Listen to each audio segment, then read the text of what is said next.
Momentum depends on mass and velocity. So if the velocity of an object can change, then the momentum can also change. Change in momentum. Let's go ahead and take a look at that. So delta P is equals to P final minus P initial. P final being the final momentum and P initial being the initial momentum. The SI unit is still the same because it's just momentum minus momentum, right? The SI unit is still kg meters per second. We need to remember that initial momentum, final momentum, and change in momentum are vector quantities. Direction is very important and should be included in your substitutions. So when you're calculating either the change in momentum, the final momentum, or the initial momentum, it's important to remember that these are vector quantities. We need to account for the direction. Change in momentum is related to Newton's second law. Let me show you why that is the case. Okay, Newton's second law. We know that F net is equals to ma. So we have F net being equals to ma. From vertical projectile motion, one of the equations we have is Vf is equals to Vi plus A multiplied by change in T. If we take a look at this equation and make A the subject of the formula, we're going to have Vf minus Vi being equals to A multiplied by delta T. Let's go ahead and divide both sides by delta T. If we do that, we're going to have Vf minus Vi divided by delta T being equals to A. What we want to do now is to substitute Vf minus Vi divided by delta T in place of A in F net is equals to Ma. If we go ahead and do that, we're going to have F net being equals to M. In place of A, we have Vf minus Vi, everything divided by delta T. If we multiply out, we're going to have the mass multiplied by Vf minus the mass multiplied by Vi, everything divided by delta T. What is mass multiplied by velocity? That is momentum, right? So we have momentum final minus momentum initial divided by the change in time. So F net is just change in momentum divided by change in time. Formally, we say that the net resultant force acting on an object is equal to the object's rate of change of momentum. This right here is very important. We're going to use it at a later stage for sure. Let's give these two examples a try and get familiar with the concepts. A tennis player serves a tennis ball towards his opponent. The ball moves through the air with a momentum of 11 kg meters per second east, right? It is a vector, so the magnitude and the direction. The opponent hits the ball back in the opposite direction, and the momentum of the ball changes to 8 kg meters per second west, right? And then the question, calculate the change in momentum of the tennis ball. So let's go ahead and take a look. We have the initial momentum. The initial momentum is 11 kg meters per second east, right?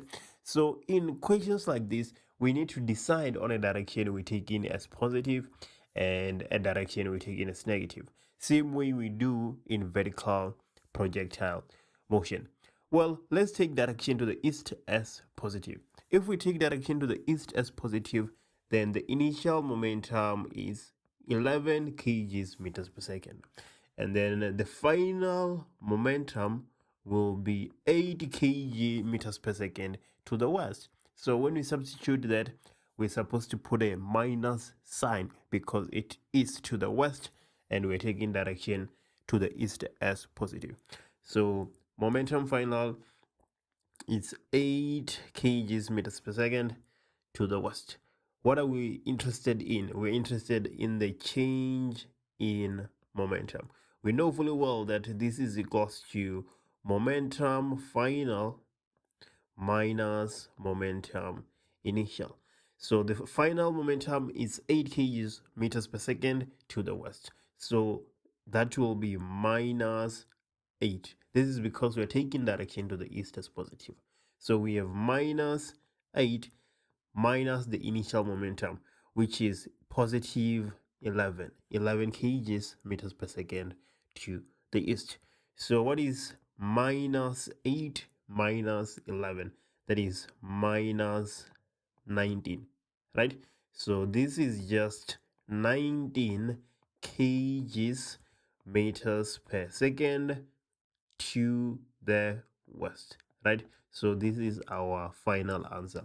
We have the magnitude and the direction. So here we had a negative answer, but we know that the negative is just an indication of the direction. So we need to code again without a negative sign and then give the direction, just like I'm doing right here. So it is 19 kg meters per second to the west. So there we go. That is how we can solve a problem like that. The second problem, an arrow is shot with an initial momentum of 20 kg meters per second towards a target. It penetrates the target and its momentum changes by 4 kg meters per second. Okay, in the opposite direction, right? Calculate the final momentum of the arrow. Okay, so we are given the initial momentum. Again, let's take, okay, here we don't have east or west, right? We have towards and away.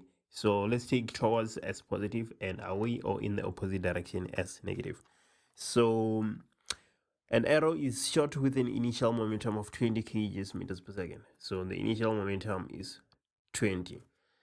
And then it penetrates the target and its momentum changes by 4 kg. So we have the change in momentum, which is equals to 4 kg meters per second in the opposite direction. So the change in momentum is minus 4. We are interested in the final momentum. So we're still going to use the same equation. We're going to have the change in momentum being equals to momentum final minus momentum initial. We have the change in momentum, that is minus 4. We have the final momentum. Well, we don't. That's what we're interested in. So momentum final and then minus the initial momentum, which is just 20 because it is in the direction we're taking as positive. So minus 4 plus 20 because we're going to add 20 on both sides, right, to make the final momentum decided on the formula. We're going to have 16 being equals to the final momentum. So the final momentum is just equals to 16 kg meters per second